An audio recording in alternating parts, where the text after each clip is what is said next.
There are various places you can find on the Stout Directors Railway, but none of these are as popular as the seaside. A little branch line travels to these beaches, and Eddie, the old engine, runs it.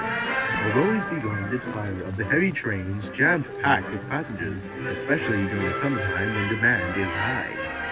One day, Eddie reached a point where he couldn't resist complaining to others. These trips along the seaside line are so tiring. My coaches are filled to the brim with people, making my coaches heavy. That's because you're old. The Stout Director should put you in a retirement home. No, Gregory. I think he should be scrapped.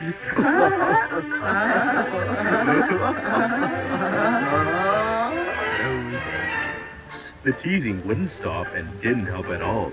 Eventually, Eddie had to speak to the Stout Director.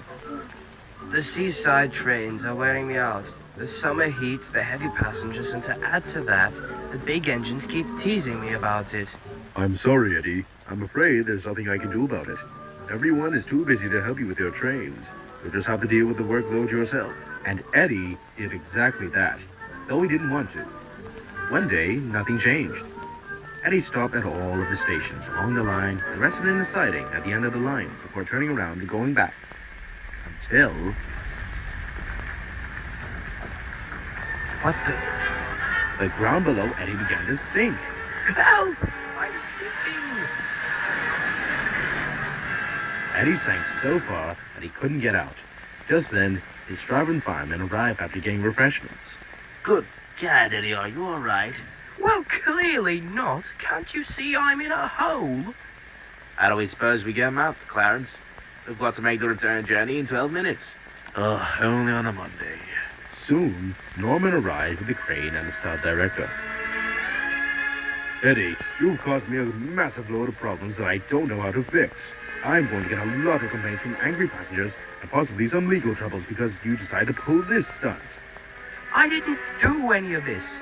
How does a stationary engine intentionally cause a sinkhole to appear directly under it? All right. You two, Yes, sir. you weren't nearby to prevent this from happening. You two are grounded from operating engines for a week. Oh. Listen here, sir. This wasn't my fault, or their fault, or anyone's fault. This was just a natural occurrence that nobody could have predicted or caused. Oh, well then. You two aren't grounded anymore. So, now what? We're going to take these passengers back in 2 minutes. Don't worry about getting me out of here. Let Norman take the return journey and then worry about me at the end of the day. We cannot waste any more time. Great idea, Eddie. Clarence, Sanders, stay with Eddie. He needs some company. Right, sir. And you, Norman, you'll couple up to Eddie's train. Forget about the crane. Ooh, yay! I get to pull passengers. Well then, you've just solved almost all these problems at sinkhole cars within minutes. It's going to be a long day, so get comfortable. I'll try. When Norman stopped at the big station, Gregory was there waiting for Eddie's passengers. He was very confused when he saw Norman. Where's Eddie? Did he break down? It's about time he does. No, he's in a hole right now. Oh, okay. Wait, what? A hole? Yeah, he's taking a hole off front berth. I have to take his passengers for the rest of the day. You cannot be serious. Dead serious.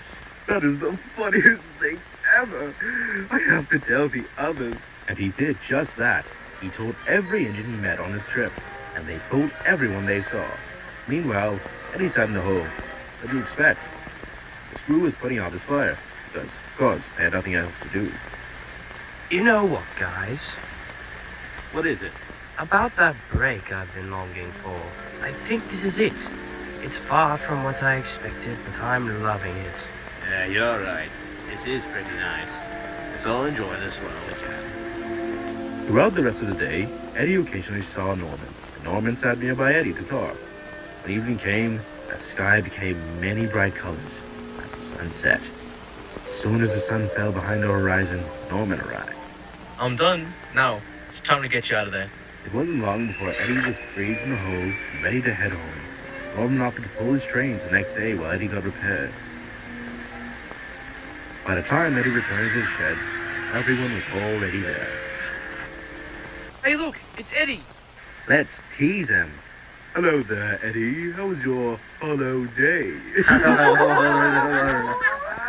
I enjoyed it very much. Thanks for asking. The engines kept teasing him, but Eddie had already fallen asleep. The coaches were still full, the weather hot, and the big engines kept teasing. But Eddie is happier.